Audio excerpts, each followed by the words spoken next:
Right, another day in paradise. Little sign on the door as you come in. New projects. Very excited about this one here. 1931 Model 9 Sunbeam, but with a disc valve conversion, which very unique.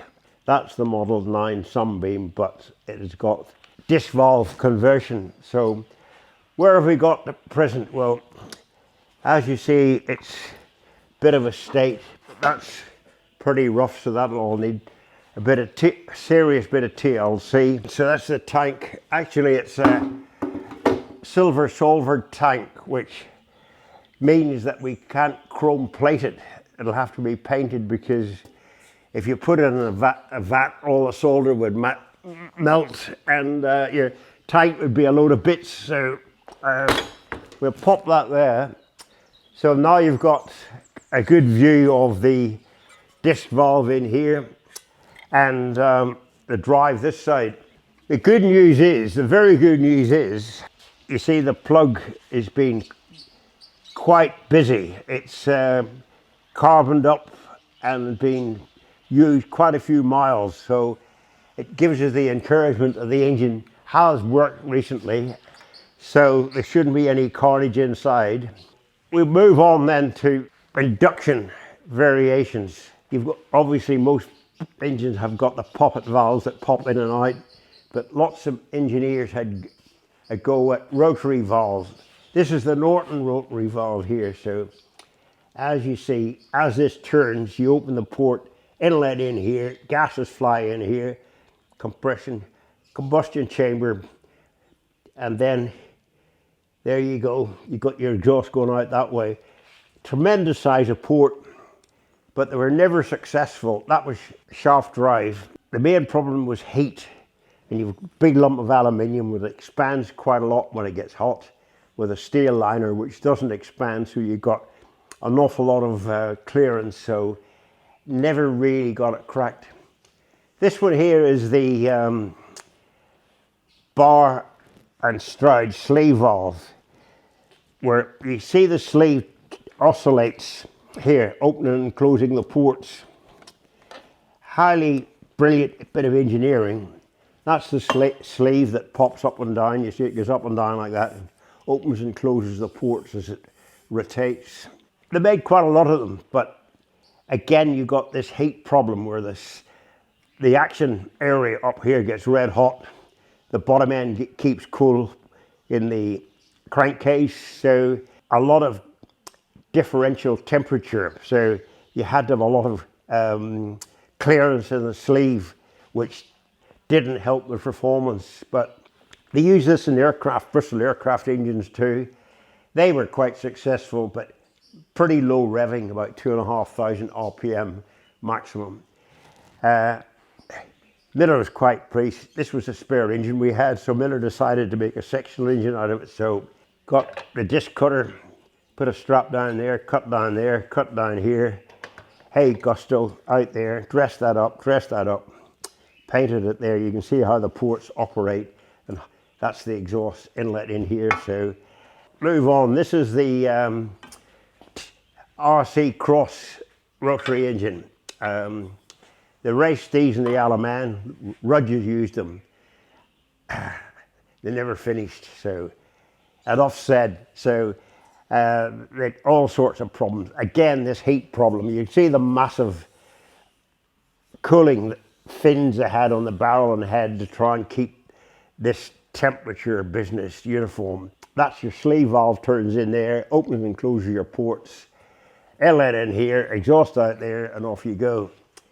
This is another cross conversion where you've got the port in here, so you open and close the ports by that turning there. So you can see they put a sleeve in there, steel to steel. Another one round here, which is an even more weirder idea. This is a conical sleeve valve. So you've got a big gear in here, where that turns the gear there. Real mangle gears. Look at the size of those, you know, a bit like the aerial primary drive. So you get your spark through there. and off you go on the compression stroke. That's the exhaust, inlet, twin cylinder.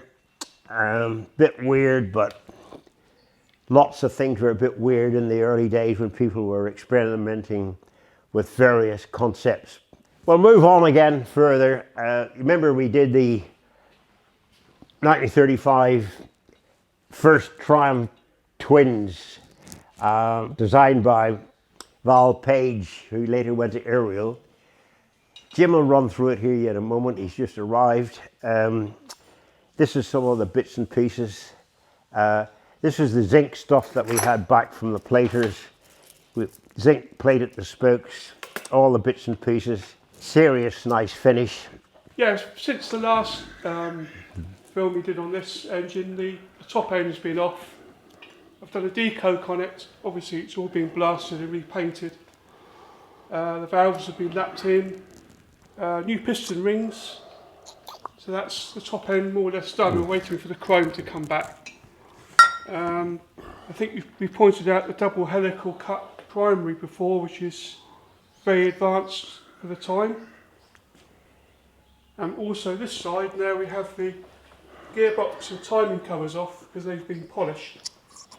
Not a great deal to see, obviously. That's the gear that drives the magneto, the magdyno. That's the gear that drives the camshaft. That's an idler gear, and that's what they call a half-time pinion on the end of the crankshaft. And of course, Jim, tell them how the engine runs backwards. Yes, the engine runs backwards, obviously, because have a look here. The clutch has got to turn in the direction you want to travel. So to do that, obviously, the crank's got to turn the other way because it's a gear rather than a chain. So there you go, runs backwards. Pretty much Ariel's there with a geared primary in it, although the Ariel was much coarser mangle gears in it, which was always a noise problem. On the square four, yeah. Magdyno's all been stripped. That's all been vapor blasted and cleaned and checked. Got a good spark. I think at some point this has been overhauled in the past. So it's got a very good spark, so there'll be no problems with that. Good morning, everybody. Just an update on the 1935 Triumph 6/1. As you can see, it's taking shape gradually. We have mudguards and petrol tank away being painted at the moment. We had the original rims replated, painted the centres with gold line, and the spokes were replated, and we've used new nipples. The wheels had been done in a previous restoration, so they weren't in too bad a condition, which is why we opted to replate them rather than replace them. Magneto's been stripped and cleaned and has a good spark, and if you remember from previous presentations, the engine ran very well. Carburetor's been stripped and cleaned also. Top end's been decoked. Ignition timing is yet to be reset, and the valve clearances, minor things like that before it runs next time. But yes, gradually taking shape in between other jobs. Right, another day in paradise, sun shining. This is the Sunbeam Model 9 with the disc valve head on it, prototype. So we'll have a look at the frame first. Had it all painted, all the bushes sorted out, forks, spindles, that's all together. Set of new tires on it. Gearbox is ready to go in. We've done that. It's a 3-speed close ratio box, so that's all been done and dusted. So been through that. That's all ready to drop in. Back end. These are the mudguard stays we've made up because the others were destroyed. So this is a nice part of work, getting it going together. All set to put the handlebars on, the levers and so forth. So there we go. Then we move on to the action area. So here you go here. This is how a sleeve valve works. You get them in 2 strokes, but this is the only 4-stroke one I've ever seen. So that's your disc valve. You can see the disc opening the port, closing the port. So there you go. That's the inlet there. Right round on compression coming by. That's the exhaust port out there. So all the gases get fired out through here. So there you go. Quite interesting. Never seemed to work. So the only one I've ever seen, the prototype disc valve. So looking forward to hearing how it runs. We go over here. That's a slave engine. We've got another. The popper engine is this one. This is the chain drive as if it was a camshaft. So that's your drive there to the disc valve. So there you go. That's the cylinder head, which is a bit weird because that pops in like that. This is where all the action is here. That's why it's nicely burned. I love to see that when you take an engine apart because that looks a happy engine, nice mixture. So it's definitely run quite well. So fingers crossed it'll run when we put it back together again. That's the timing chest for it there. BTH mag, Amon carburetor. That's the cush drive engine sprocket, all ready to go. This is some of the chrome stuff, nicely back from the chromers. Beautiful finish, kickstart, gear change, levers. Those are the nice period levers. I'll tell you a story here. So these here were not a pair, they were two front brake, which meant that that slot would be up on here where it shouldn't be. So what Miller does, disc cuts that through there with a disc cutter. Then you've got a slot both sides, then you weld the other slot up. You get two slots on the bottom to put the cable in, and on the top you've got them a match pair. New shoes, relined by Villiers Services, Steve. I put that on the lathe you've seen before, machine those so they're 100% perfect. That sprocket's no good because the teeth's gone. So we're having a new one from the Sunbeam Club, or a new second-hand serviceable one. On the front here, we had quite a bit of trouble getting this speedo sorted out here. That's the speedo drive here.